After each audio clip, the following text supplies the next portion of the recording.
So presented here is Oops All Auras, a mono-white Voltron deck, and you can get this deck for yourself for only $25. The commander for this deck is Light-Paws, Emperor's Voice. For 1 and a white, you get a 2/2 legendary Fox Advisor. Whenever an aura enters the battlefield under your control, if you cast it, you can tutor for another aura with mana value less than or equal to the one you just cast, and put it straight onto the battlefield attached to Light-Paws. Oh, and you can't tutor for an aura that has the same name as another aura you already control, but this is Commander, so it isn't relevant.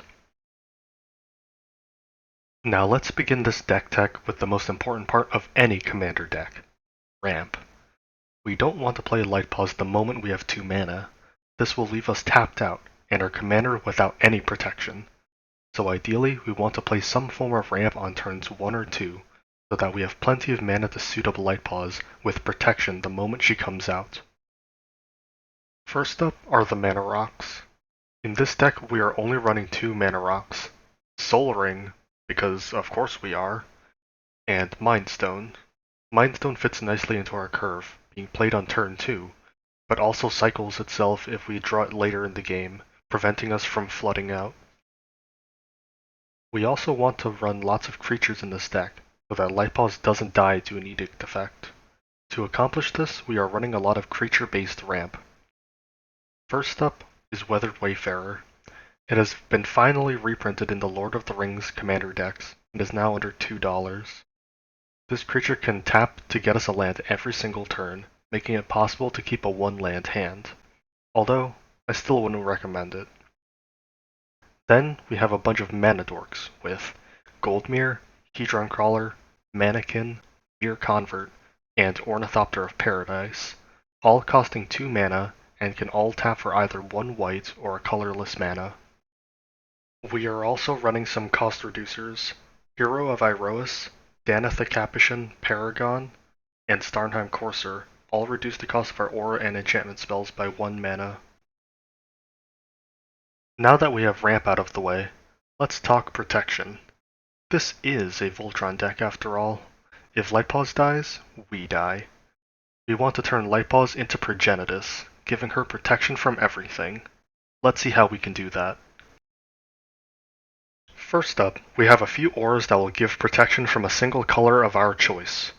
Pentarch Ward costs 3 mana and draws us a card when it enters. Ward of Lights has Flash, but if you play it at instant speed, you must sacrifice it at the next end step. Chomato's Blessing also has Flash, but it doesn't sacrifice itself. Benevolent Blessing is the same thing as Chomato's Blessing, but it also doesn't remove auras that are already attached to Light-Paws, allowing us to give her protection from white. But keep in mind that this will prevent you from attaching more auras to her. Next, we have a pair of really powerful auras that give protection from 2 colors. Mask of Law and Grace gives protection from black and red. Shield of Duty and Reason gives protection from blue and green. Both of these cost 1 mana, so playing one lets us tutor for the other. If Light-Paws has both of these attached to her, it's going to be real tough for our opponents to remove her. Next we have Flicker Form. It costs 2 mana with the ability where we can pay 2 and 2 white to exile Light-Paws and all auras attached to her. Then during the next end step, Light-Paws comes back with all the exiled auras attached to her. This is great for dodging all forms of removal and to re-trigger all the ETB effects of our auras. Favorable Destiny costs 2 mana, gives +1/+2, and gives Shroud if we control another creature. This is great protection for our commander, and we don't care about not being able to target Light-Paws since her own ability allows us to get around Shroud. We also need to give our commander a way to get past creatures, especially white creatures and colorless creatures, so we are running Spirit Mantle. It costs 2 mana, gives +1/+1, and protection from creatures. Unquestioned Authority costs 1 more, but draws us a card when it enters. Our commander is still vulnerable to board wipes. Let's fix that. Totem Armor is the ability where if Light-Paws would be destroyed, you instead sacrifice one of the auras with Totem Armor. Elend Umbra costs 2 mana, gives it 4 toughness boost, and Totem Armor. Hyena Umbra costs 1 mana, gives +1/+1 first strike and Totem Armor. Next, we are running Cartouche of Solidarity. It gives +1/+1 and Vigilance. It enters the battlefield with a 1/1 soldier with Vigilance.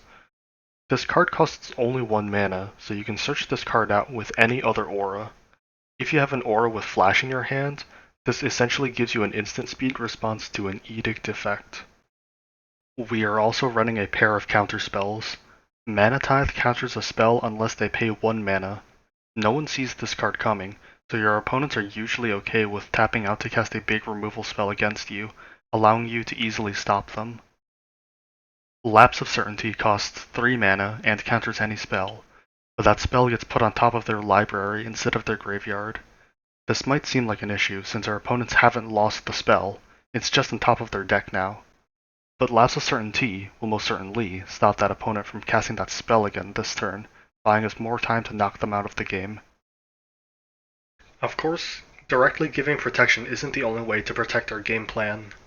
Along with other Flash auras I've mentioned before, we are running many other auras with Flash, allowing us to respond to our opponent's removal by searching for our protection auras. Gift of Granite gives us +2 toughness. Guardian's Mage Mark gives +1/+1 to all enchanted creatures.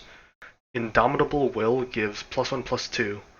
Saving Grace gives +0/+3, but also gives us the benefit of protecting us from damage by redirecting damage dealt to us to Light-Paws instead. Combining this with Totem Armor will make it really hard for our opponents to knock us out of the game. Sentinel's Mark gives +1/+2 in Vigilance. If you cast this during your main phase, it also gives Light-Paws lifelink until end of turn. Tricloptian Sight gives +1/+1 and Vigilance, and also untaps Light-Paws, giving us a surprise blocker. Swift Reconfiguration turns the enchanted creature into a car with crew 5. This can also double as suitor removal if you enchant a creature that wants to attack. And finally, we have Zealot's Conviction, which gives +1/+1. We are also running 1 equipment in this deck. Swiftfoot Boots doesn't directly synergize with Light-Paws' ability, but it fits nicely into the play patterns of the deck, where we play Boots on turn 2, then we cast and equip our commander on turn 3. Boots will protect us from this deck's biggest weakness, other white decks. White exile-based removal like Swords to Plowshares and Path to Exile completely hose this deck, since we have a hard time giving Light-Paws protection from white. But 1 equipment definitely isn't enough, so we're going to need some more help against this weakness. We already went over a few auras that can save Light-Paws from this kind of removal, like Benevolent Blessing, but auras aren't a reliable or effective way to achieve this goal, so we're going to be running a few instants to help us out. Blacksmith's Skill, Lauren's Escape, and Karametra's Blessing all give Hexproof and Indestructible, but keep in mind that Karametra's Blessing only works if Light-Paws is already enchanted, so it won't work if she gets removed right away. Surge of Salvation will not only protect Light-Paws, but also gives us and all permanents we control Hexproof, great for when people start picking away at our auras. Finally, we have Beaming Defiance, which only gives Hexproof, but at a far less efficient 2 mana. So that's it for the protection spells. Now let's talk about this deck's card draw. First up are 2 enchantresses, Mesa Enchantress and SRAM, both drawing us a card when we play our aura spells. Next, we have some auras that will help us draw cards. We already saw a few auras that draw us cards when they ETB, and we're running a few more. Angelic Gift gives Flying and draws us a card. Chosen by Heliod gives +2 Toughness and draws a card. Ruin of Sustenance gives Lifelink and draws us a card. Last, we have Sage's Reverie, which will draw us a card for each aura we control that is attached to a creature. Not only does this draw us a ton of cards, but it also gives +1/+1 for each aura we control that is attached to a creature. We are also running 2 interesting auras. Conviction and Shackles cost 2 and 3 mana respectively. They both have the ability where we can pay 1 white mana to bounce them back into our hand, allowing us to replay them to repeatedly trigger SRAM, Mesa Enchantress, or Light-Paws. Now let's move on to this deck's removal package. First up is Chains of Custody. When it ETBs, we get to O-ring an opponent's non-land permanent. It also has the extra benefit of giving our commander Ward 2, giving it even more protection from removal. Darksteel Mutation can enchant our opponent's commander and really lock them out of the game. Faith Unbroken gives our commander +2/+2 and will O-ring an opponent's creature. Heliod's punishment isn't hard removal, but it removes all abilities from an opponent's creatures for about 3 to 4 turns, buying us a lot of time. Minimus Containment is essentially a sorcery speed generous gift. Sure, it can't hit lands, but it synergizes way better since we get a search off of it. Mortal Obstinacy gives +1/+1, and when an enchanted creature attacks, we can sacrifice it to destroy another enchantment. Great for when our opponents have a dangerous enchantment, or if we need to remove an aura that's giving Light-Paws protection from white, like Benevolent Blessing. Ossification enchants one of our basic lands, and will O-ring an opponent's creature. Reprobation will turn one of our opponent's creatures into a 0/1 coward with no abilities, which is just really funny. Last up is Soul Tithe. The owner of the non-land permanent that we enchant will have to pay X each upkeep, where X is the mana value of the enchanted permanent. Most of the time, our opponent won't be paying the tax, and just let the thing die. And if they don't, they're likely using up a lot of their mana to keep it alive, so either way, we're happy. We've talked about how this deck ramps, protects itself, and disrupts our opponents. But how's this deck gonna win? How are we going to get up to that 21 commander damage and kill our opponents? Well, one way to do that is with two extremely popular enchantments. Ethereal Armor gives +1/+1 for each enchantment we control and gives First Strike. All That Glitters gives +1/+1 for each enchantment, but also gives +1/+1 for each artifact we control as well. So all those artifact mana dorks can help Light-Paws get bigger too. Once we have both of these enchantments on Light-Paws and are fully suited up with protection, we usually have above 21 commander damage. If we have both of these enchantments on Light-Paws and are fully suited up with protection, we are usually above the 21 commander damage threshold. We are also running a backup strategy to pump up Light-Paws. Stoneskin has Flash and gives our commander +10 toughness. We can pair this up with Gauntlets of Light to turn that huge toughness into damage. Instead of Gauntlets of Light, we can also use Solid Footing. This card has Flash and requires our commander to have Vigilance to assign her combat damage with Toughness. We've already discussed several auras that give her Vigilance, but let's have one more just for safe measure. Sentinel's Eyes can give us Vigilance and a small +1/+1 boost too. It even has Escape for it if it ends up in our graveyard.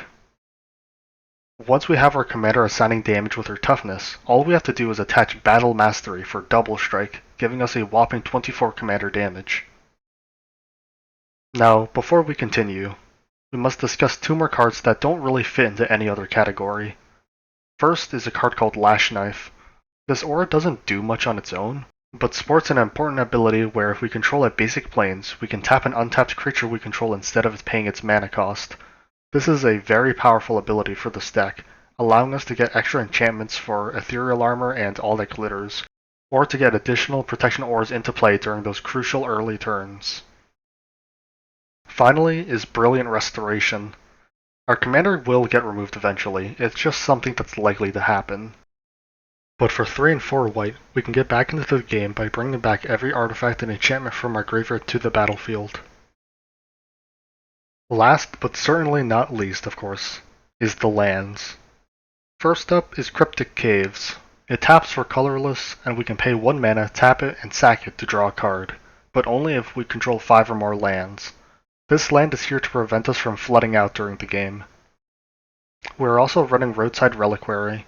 It also taps for colorless, and we can tap it, pay 2, and sacrifice it to draw a card if we control an enchantment, which we most certainly will, and draw 1 more card if we control an artifact. Then we have Emergence Zone. It taps for colorless, but if we pay 1, tap it, and sack it, we can play cards at instant speed for the rest of the turn. And to round out our land base, we are running 29 basic lands. This deck has an extremely low average mana value at 2.03, which is why we are running only 32 lands. And that's the list for Oops All Auras. Once again, you can get this powerful deck for yourself for less than $25, and the link to the Moxfield deck list will be included in the description.